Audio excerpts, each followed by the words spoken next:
Hi hello friends, welcome to Maha's life style and cooking. இன்றைக்கி நம்ம கிச்சனில் ஒரு சிம்பிளாக ஈஸியான ஒரு சட்னி ரெசிபி தான் பார்க்க போகிறோம்.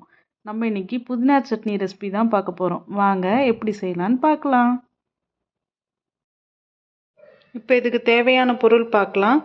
உளுத்தம்பருப்பு 1 ஸ்பூன், கடலப்பருப்பு 1 ஸ்பூன், காஞ்ச மிளகா தேவையான அளவுக்கு எடுத்துக்கோங்க, பூண்டு கொஞ்சமாக எடுத்துக்கோங்க, வெங்காயம், தக்காளி, புதினா, கொத்தமல்லி.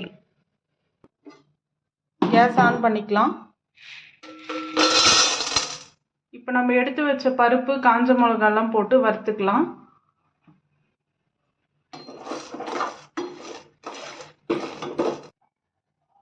இப்போ இந்த அளவுக்கு வறுபட்டதும் இதை வேற ஒரு பிளேட்டுக்கு மாற்றிக்கலாம். எண்ணெய் காயட்டும்.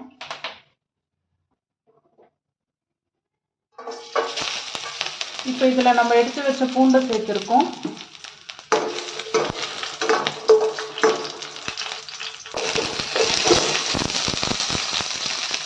இப்போ நம்ம எடுத்து வச்சிருக்க வெங்காயத்தை இதோட சேர்த்துக்கலாம். இதை நல்லா வதக்கி எடுத்துக்கலாம். இப்போ வெங்காயம் இந்த அளவுக்கு வதங்கிடுச்சு. இந்த ஸ்டேஜில் தக்காளி சேர்த்துக்கலாம்.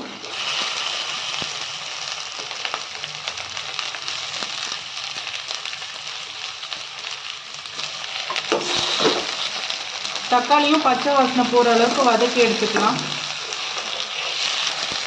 இப்போ இதுக்கு தேவையான அளவுக்கு உப்பு சேர்த்துக்கலாம்.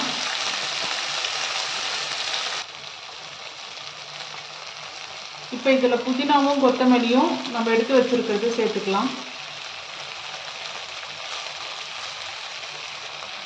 இதை சேர்த்துட்டு கொஞ்ச நேரம் வதங்கினா போதும், ரொம்ப வதங்கணும்னு தேவையில்லை.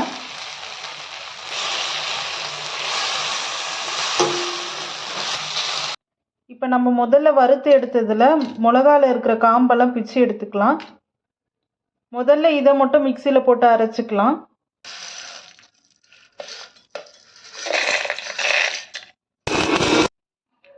இப்போ நம்ம மிக்ஸ் பண்ணி வச்சுருக்கிறத மிக்சியில் ஆட் பண்ணி இதையும் சேர்த்து அரைச்சிக்கலாம். அவ்வளோதான், இப்போ புதினா சட்னி ரெடி ஆகிடுச்சு. இதை நீங்கள் இட்லி தோசையோட ட்ரை பண்ணி பாருங்கள். கண்டிப்பாக நீங்கள் திரும்ப திரும்ப செஞ்சு சாப்பிடுவீங்க. இந்த மாதிரி வீடியோ உங்களுக்கு பிடிச்சிருந்துச்சுன்னா இந்த வீடியோ ஒரு லைக் பண்ணுங்கள், சப்ஸ்கிரைப் பண்ணுங்கள், பெல் பட்டனை ப்ரெஸ் பண்ணுங்கள்.